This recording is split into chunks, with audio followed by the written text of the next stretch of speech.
Hello everyone, I'm Santiago and today I'm gonna be reviewing the OBSBOT Tiny 2 Lite. This is a 4K webcam and this is not to be confused with the OBSBOT Tiny 2. This is the lower end version. The other one is super expensive, this one is half the price. Thanks to OBSBOT for providing a review sample of this webcam. I'm going to be doing a comparison directly of the microphones, image quality, low light, normal light, in order for you to get an idea on what's going on. So my other webcam is a Logitech BRIO that you can see now, is one of the first 4K cameras in the market. And one thing that you'll notice right away is that, well, the Logitech BRIO has a wider FOV. It has up to 90 degrees, so you can see it there. Which in my opinion is not a big deal because there is deformation at the edges of the lens. So I don't usually use 90 degrees so much. So in order to get a good comparison, it's 70 something degrees on the OBSBOT webcam. So both webcams are right next to each other. So you can see basically a similar image. And I'm starting with the default settings. So I just plugged in the cameras and whatever image that they give without any user input, because most people are not going to tweak them. That's what we get. And as you can see, at least in my opinion, here is with light from the outside. Well, the Tiny 2 Lite gets a way better image when it comes more accurate when it comes to colors.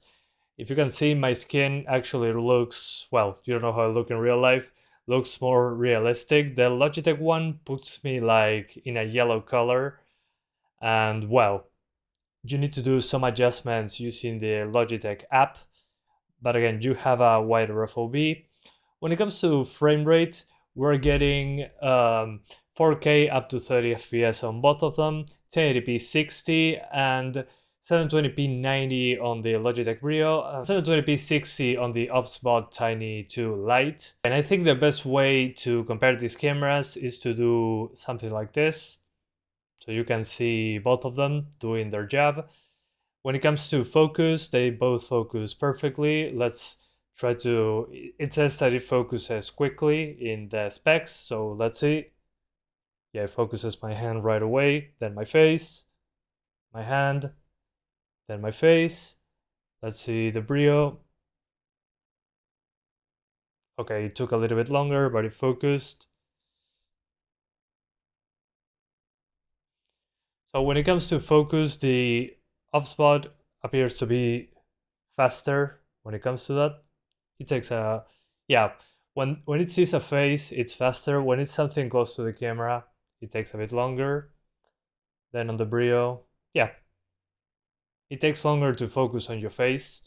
So I think that's pretty interesting. But again, this Logitech one is now cheaper. It used to be $199 MSRP. The OBSBOT Tiny 2 Lite is $169 USD MSRP. And well, this is again the image quality when it comes to no settings being changed. The Logitech one, the BRIO, by default is at 90 degrees. I recommend keeping it at 78, otherwise you get some deformation. But what's the other advantage of the Tiny 2 Lite? Well, it has some AI features built in and a gimbal built in as well. So if I do this gesture like that, the webcam enables or disables tracking. So if I do this, the camera changes color. So let's do the gesture. And now it's going to follow me. This is not something that you can do on the Logitech BRIO. The Logitech BRIO, by cropping, you can zoom into your face. So yeah, with gestures, as you can see, the camera is following me. Now you'll probably see, yeah, my ring light that I have over there. But it can follow me pretty damn well, as you can see. If I move around, it detects that it's a human looking at the webcam. You can also, with gestures, zoom in and zoom out. So if I do this, it zooms in automatically. It can still follow me. I think this is one of the best features of the camera. So you're always inside the frame. Then you can also manually zoom in with gestures. So you can do this and then this, or just do with one hand without covering your face. That's a mistake that I make. But sometimes it fails when it comes to gestures. I mean, gestures work pretty well, but sometimes, especially the one to zoom in, sometimes doesn't work properly, especially the one with two hands. With one hand, it's good enough. There we go. And I crouch. As long as my face is on the frame, it will follow me, as you can see, which I think is pretty funny. I don't know, it's kind of weird to have a webcam following you around while you're speaking, but I think that's pretty cool. But it's pretty cool to be able to just move around and the camera following you. And I think it does a great job with that. When it comes to the BRIO, if I move, nothing happens. Of course, it doesn't have a gimbal built in, but you can increase the FOV, zoom in a little, and then move around. Classic webcam stuff. So yeah, you need to zoom in.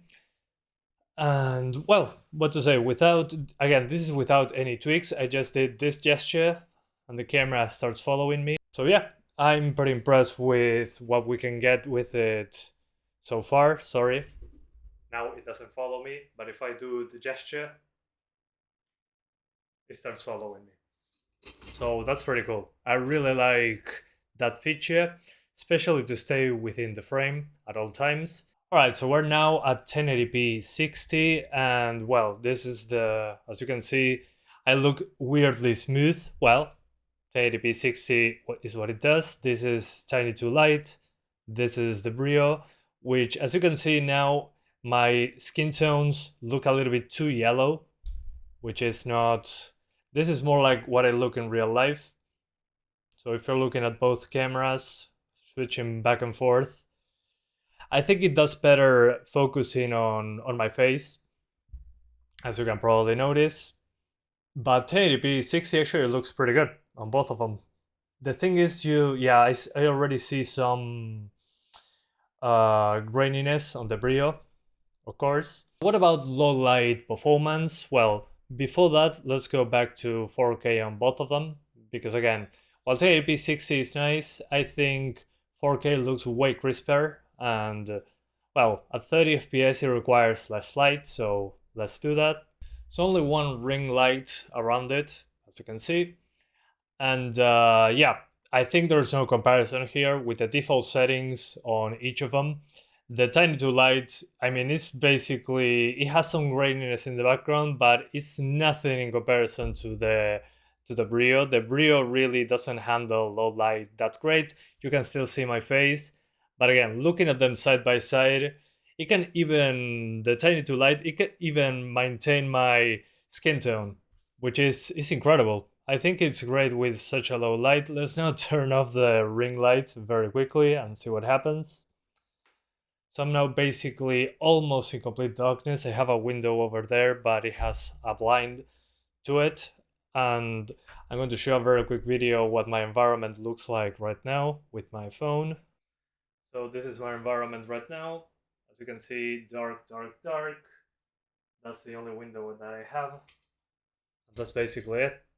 So yeah, you can see that when it comes to low light, the Tiny to Lite destroys the BRIO. Obviously, it has a bigger sensor, and yeah, at 4K especially, without doing any tweaks. Again, these are the default settings on both cameras.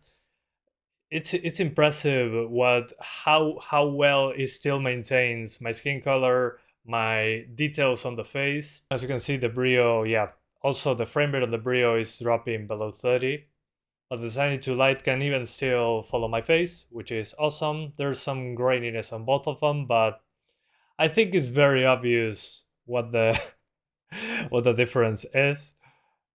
So as an upgrade path, I think it's fantastic. Again, the low light performance, I think for most people is what's the most important, because, well, if you're in a closed environment, you don't usually have a window at the other side of the monitor, not always.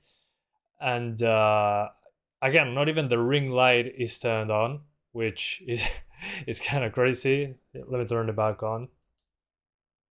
So there, the BRIO, of course, with more light can do better, but the Tiny 2 Lite still destroys it when it comes to low light, which I think is super impressive, actually. GG. Okay, I'm back with good lighting. The Tiny 2 Lite is a little bit overexposed, but now it fixed itself. So that's the automatic stuff. Alright, so now I did a few manual adjustments in order to get better image quality. As you can see now, the BRIO looks a lot better. So if you had good lighting, you can actually get pretty good image quality. What I'm seeing is that the focus on small details like my beard or my hair are better on the Tiny 2 Lite. But as you can see, you can make the BRIO look closer with a little bit of effort. Also, the color temperature is the same in this case across both cameras. I think when it comes again to color, I could get better results with the Tiny 2 Lite. In this case, I'm using the OBS options for the webcams, the classic, but there's also software for each of them. But before I go into the software, let's do a very quick microphone comparison.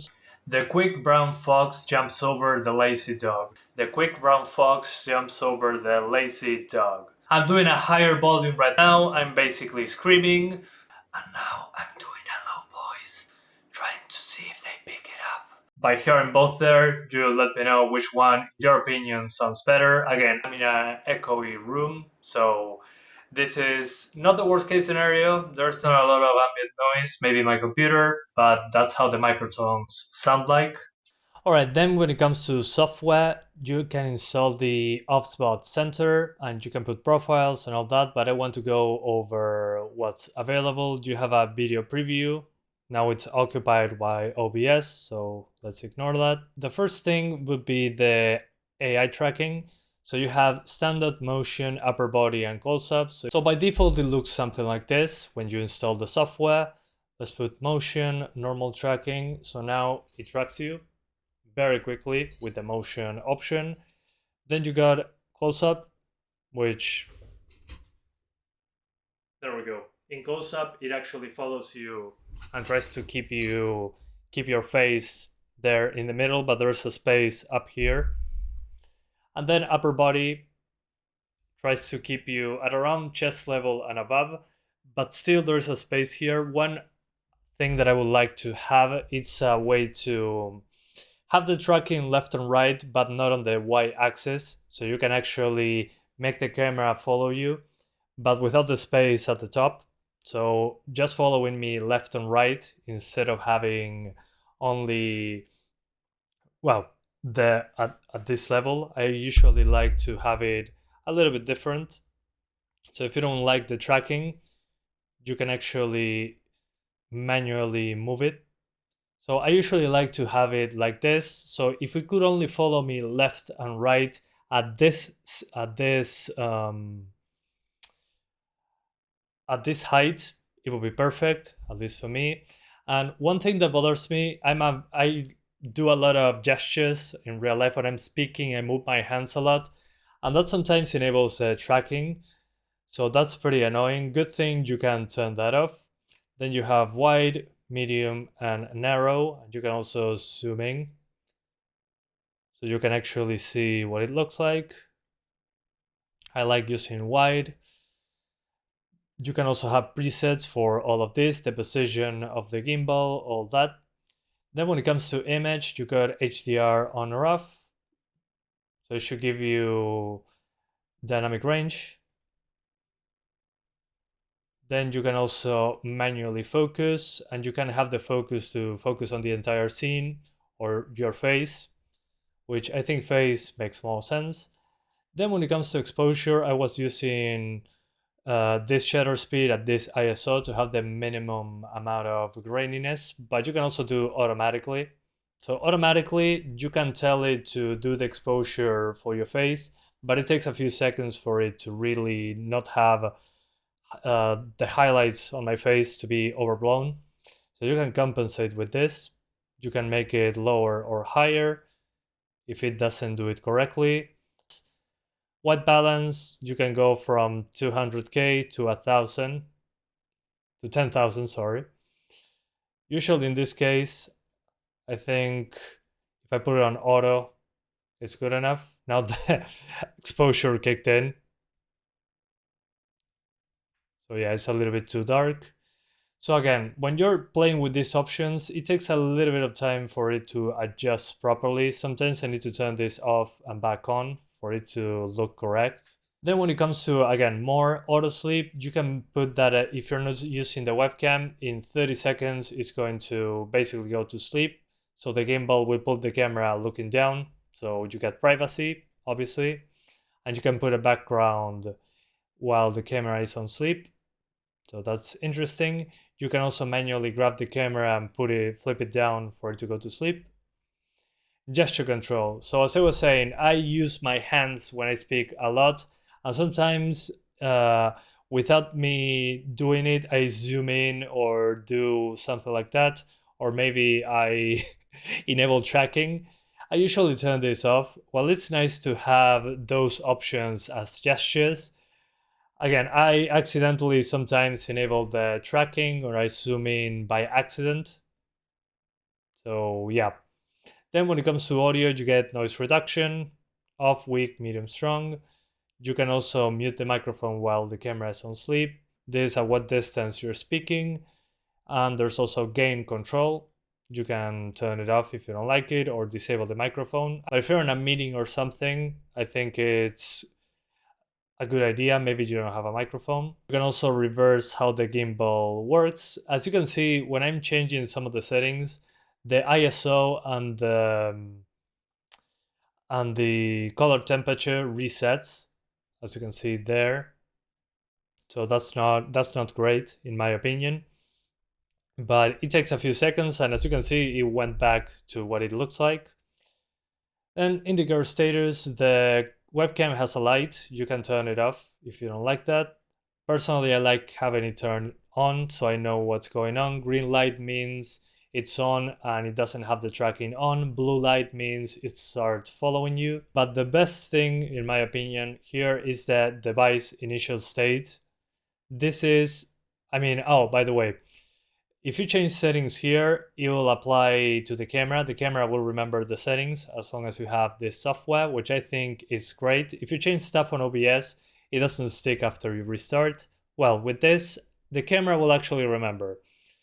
So the initial state means that when the camera is connected, the first thing that it will do is use these settings. So maybe you want it to start with a certain gimbal position. And then basically, I don't know, when you turn on the camera, it'll look something like this. This is how I use it in general. And then in more settings, all those settings that I showed you, you can enable them from here. So if you don't like, I don't know, if you want the tracking to be on across the board when you turn on the camera, you can enable it here as well. Personally, I just keep auto exposure on face with 0 compensation, white balance. Usually automatic is fine. Autofocus, yes, we want that on my face. I don't want the camera to follow me at the moment, so I'll keep it like that. And yeah, once you do that, hit done. And now when you plug in the camera on any other device or you reboot the computer, it will be with these settings by itself. Same with the gesture control. If I take the camera, plug it in another computer, it'll remember these settings. It's basically inside of the camera itself, which I think is great. That's what I like seeing, not fiddling with the camera each time I reboot my computer. I can just keep it like this and it works. So if I plug it in my laptop, for example, it won't be it won't be with gesture control or any of that. So you can enable this software on your laptop if you want to change the settings. But again, the camera remembers the settings as long as you change them from here. You can also record and put this as a virtual camera from here. This can be useful. And there's also beauty stuff, which adds depth of field and the blur and that classic stuff. So if you want to use that, that's an option. So my personal use case for this is to grab NVIDIA Broadcast, select the webcam, put it at 4K 30, and enable background removal. So when I do my live streams, I don't need a green screen. Again, this is exclusive to RTX cards, the NVIDIA broadcast software to remove the background. You can also do background blur if you want to. Alright, so that's my review for the OBSBOT Tiny 2 Lite. It's a 4K webcam again. It doesn't have all the features of the way more expensive Tiny 2 non-Lite. But I'm super impressed on the image quality, especially when it comes to low light. At least for me, that makes a lot of difference. Also, you got the gimbal movement that it follows you around. You have those gestures, which I personally don't care much about. But the thing that follows you around keeps you always in frame. I think is perfect for, I don't know, if you're doing a live stream, maybe, I don't know, showing yoga, cooking, something like that. If you're a gaming live stream and move a lot and want to stay in the middle of the frame, I think that's perfect. Personally, I'm more of a, okay, let me put the gimbal a little bit down, keeping it like that because I don't move too much, but my hands, again, I use my hands when I speak a lot. So sometimes that triggers gestures without me wanting that. So yeah, that's something I would try to improve on. But having this, I think, is fantastic. I think they did a great job with this webcam. The MSRP is $169.99. For much lower, you can get the Logitech BRIO, but that's an old webcam at this point. So if you want to save some money, you can grab the Logitech BRIO. The price difference is here. But considering the bigger sensor, the features about moving around, I think that's pretty good value if you're looking for a 4K webcam without destroying the bank, because the Tiny 2 not Lite that has a bigger sensor, and I think it also has optical zoom, not digital one. I consider it a great value again if you're looking for a proper 4K webcam. As you can see, the image is very sharp. The low light, especially the low light performance, is incredible. I really am very surprised at what it can do with very little light. In my case, I just use a microphone like this, and if I wanted, this webcam is so small that I would put it in a backpack, detach the USB-C cable because the USB-C cable is detachable, and then use it on my laptop, maybe for people that do business trips or something like that. I think that's super useful and easy. Also, it remembers your settings when you disconnect it and connect it to another computer, which I think is super valuable. Again, I don't like messing with webcam settings each time I want to do content. That's something that I did a lot with the BRIO webcam. And you need the Logitech software for that one in order to remember your settings, which is kind of annoying in my opinion. So a huge thanks to OBSBOT for offering a sample to review this webcam. I only had the Logitech BRIO that I always had, I mean, for a few years already. And I think it's a good point of comparison from an upgrade path type of thing, because you can see 4K on a webcam, but it's still a webcam at the end of the day, small sensor, all that. And the thing that follows you around, if you're doing something in particular, again, that requires you to move, it's a perfect match. So yeah, just for the low light quality alone, I highly recommend this. And I also didn't see slow motion when using the exposure a little bit too high. It didn't slow down. I didn't have really any technical issues with it. It worked right out of the box, and installing the software, really, if you don't want to control it much, just using gestures, it works well. So thank you guys so much for watching, and I'll see ya next time. Bye guys.